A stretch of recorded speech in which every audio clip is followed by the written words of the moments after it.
Ya, bisa terima kasih. Anda masih di Market Review. Bagi Anda yang mencintai dunia videografi ataupun fotografi, maka Anda wajib mencoba peluang bisnis jasa pembuatan video syuting. Hal tersebut dikarenakan perkembangan dunia saat ini telah menunjukkan ke arah digitalisasi, kemudian media videografi dan sangat dibutuhkan sebagai penunjang bisnis. Lantas, langkah apa saja yang perlu Anda siapkan untuk memulai bisnis videografi? Berikut informasinya untuk Anda.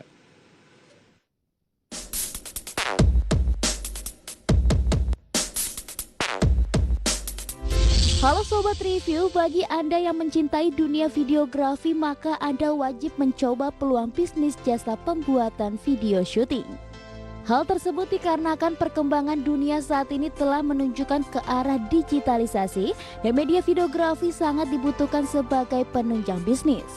Atas dasar itulah para videografer sangat diburu oleh sejumlah pengusaha dalam pembuatan sebuah video, baik itu di dalam pembuatan video company profile, video produk, video blog, dan sebagainya.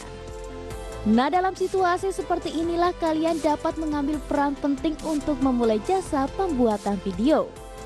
Selain itu, dalam memulai bisnis pembuatan videografi tentunya Anda perlu memperhatikan hal-hal berikut ini. Pertama ialah tim yang solid. Ketika Anda memulai menjalankan bisnis tersebut, maka Anda harus mempunyai sebuah tim yang mampu mengelola bisnis dengan baik, di mana tim ini mempunyai tugasnya masing-masing mulai dari kameramen, video editor, serta mengatur lighting. Kedua ialah survei tempat yang akan dijadikan kantor atau lokasi bisnis. Kemudian Anda harus melakukan survei terkait tempat yang akan dijadikan lokasi usaha, di mana survei ini dilakukan untuk mengetahui apakah lingkungan tersebut telah memiliki layanan jasa yang serupa untuk menawarkan jasa videografi. Ketiga ialah memiliki peralatan sebagai penunjang video. Saat Anda memulai syuting video, tentunya kalian harus memiliki perlengkapan penting seperti roll kabel power, komputer editing, printer, roll kabel RCA untuk video, lampu, tripod, dan lampu mixer video serta kamera video. Keempat ialah memperhatikan marketing skill dan negosiasi. Dalam berbisnis, marketing skill sangat diperlukan dalam memasarkan suatu produk. Di antaranya ialah berupaya menguasai pasar dengan melakukan marketing baik secara konvensional maupun dalam bentuk online. Dan jangan lupa untuk selalu memanfaatkan media digital dalam melakukan pemasaran jasa tersebut. Kelima ialah memiliki kemampuan analisis dan teliti. Lalu kemampuan analisis dalam berbisnis sangat dibutuhkan saat Anda akan menentukan target pasar secara tepat. Selain itu, kemampuan ini juga sangat berguna untuk mengetahui keinginan pasar sehingga kalian dapat dengan mudah mengembangkan jasa tersebut. Keenam ialah jangan takut sharing. Terakhir, sebelum kamu memulai bisnis, Anda tidak perlu takut untuk sharing dengan orang yang sudah lebih dahulu menjalankan bisnis tersebut, di mana Anda bisa bertanya tentang pengalaman orang tersebut saat menjalankan bisnis jasa pembuatan video. Adapun dalam berbisnis videografi, yang terpenting ialah Anda harus menjalankan bisnis dengan keseriusan dan mempunyai konsistensi terhadap bisnis yang akan dijalankan. Jadi jangan ragu kalau kalian mempunyai keterampilan dalam bidang ini, sebab semua harus dicoba dengan ide-ide yang tentunya kreatif. Bagaimana? Anda mulai tertarik, Sobat?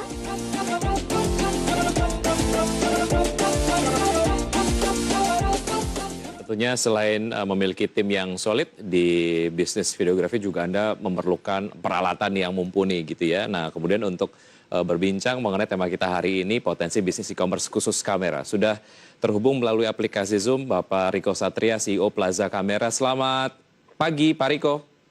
Pagi, menjelang siang nih, Mas Wiki. Ya, betul. Selamat pagi menjelang siang. Apa kabar? Terima kasih sudah bergabung bersama kami di Market Review, Pak Riko. Ya, Pak Riko, bagaimana sebetulnya kebutuhan akan bisnis dari videografi sendiri ataupun mungkin fotografi yang kemudian belakangan ini cukup marak lah di masyarakat, dilihat sebagai sebuah potensi oleh Anda sebagai CEO dari Plaza Kamera? Oke, jadi waktu kita memulai bisnis dulu sekitar tahun 2011-2012 ya, waktu itu mungkin fotografi belum semarak sekarang karena waktu itu masih banyak peralatan foto dan video itu termasuk peralatan yang bisa dibilang cukup mewah gitu.